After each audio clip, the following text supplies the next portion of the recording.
আসসালামু আলাইকুম। SSC board challenge result 2025 প্রসঙ্গে কথা বলছি। দেখো, এসএসসি বোর্ড চ্যালেঞ্জ রেজাল্ট বের করার নিয়ম, অনেকে মোবাইলের মাধ্যমে কিন্তু বোর্ড চ্যালেঞ্জ রেজাল্টটা বের করতে পারবা। তোমার হাতে যদি একটা স্মার্টফোন থাকে তাহলে তোমার কারো কাছে যাইতে হবে না, এমবি থাকবে এবং সেই সাথে তুমি রেজাল্ট দেখার প্রসেসটা আমি A to Z তোমাদের জানিয়ে দেব যে এই মাধ্যমে, অর্থাৎ তিনটা মাধ্যমে তুমি সাধারণত বোর্ড চ্যালেঞ্জ রেজাল্টটা দেখতে পারবা।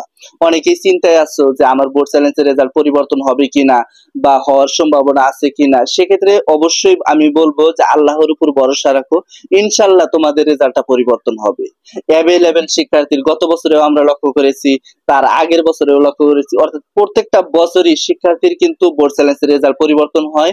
এবছরেও তার ব্যতিক্রম হবে না, বোর্ড চ্যালেঞ্জের রেজাল্ট পরিবর্তন হবে।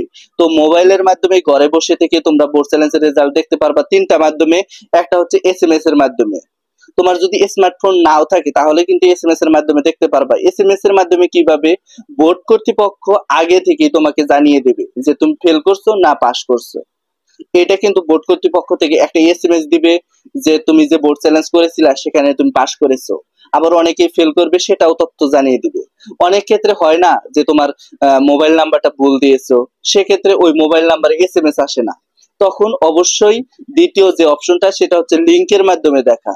অর্থাৎ বোর্ড কর্তৃপক্ষ একটা লিংক প্রকাশ করবে, সেই লিংকে প্রবেশ করে তোমাকে রোল নাম্বার, রেজিস্ট্রেশন নাম্বার দিয়ে তোমার রেজাল্টটা দেখতে হবে যে বোর্ড চ্যালেঞ্জের রেজাল্ট পরিবর্তন হয়েছে কিনা।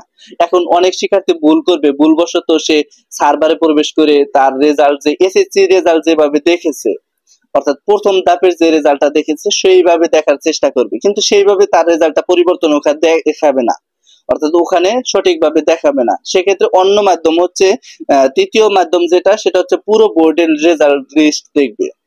লিস্ট বলতে এখানে কি বুঝিয়েছি, পুরো বোর্ডের যে রেজাল্টটা লিস্ট আছে সেই লিস্টটা সহজেই তুমি বের করতে পারবে।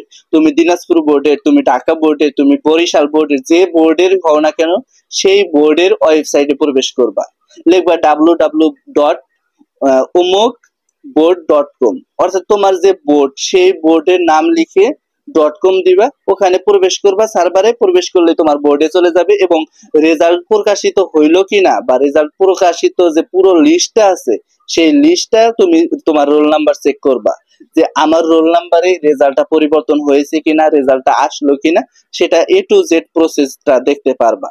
অনেকেই ভুলে যাও যে আমি কিভাবে রেজাল্ট দেখবো। দেখো, ঢাকা বোর্ডের ওয়েবসাইটে যদি প্রবেশ করে বাম পাশের নিচে তোমরা প্রবেশ করো, সেখানে থেকে সম্পূর্ণ রেজাল্টটা তোমরা দেখতে পারবা। এখানে এইচএসসি বোর্ড চ্যালেঞ্জ রেজাল্টের যে অপশনটা সেটা লেখা আছে, কিন্তু যেদিন বোর্ড চ্যালেঞ্জ রেজাল্ট দিবে, এসএসসি বোর্ড চ্যালেঞ্জ রেজাল্ট দিবে, সেইটা এসএসসি বোর্ড চ্যালেঞ্জ রেজাল্ট সম্পর্কিত লেখা থাকবে এবং এখানে প্রবেশ করে তোমাকে রোল নাম্বার, রেজিস্ট্রেশন নাম্বার দিতে হবে।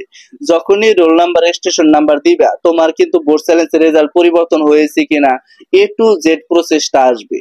আবার দেখা যায় যে অনেক ক্ষেত্রে বোর্ডে প্রবেশ করে লিস্ট, পুরো লিস্টটা অ্যাভেলেবেল দেখতে পারবা, উপর নিচ করে দেখতে পারবা যে তোমার রোল নাম্বার, রেজিস্ট্রেশন নাম্বার ঠিক আছে কিনা এবং সেই সাথে তোমার রেজাল্টটা পরিবর্তন হয়েছে কিনা।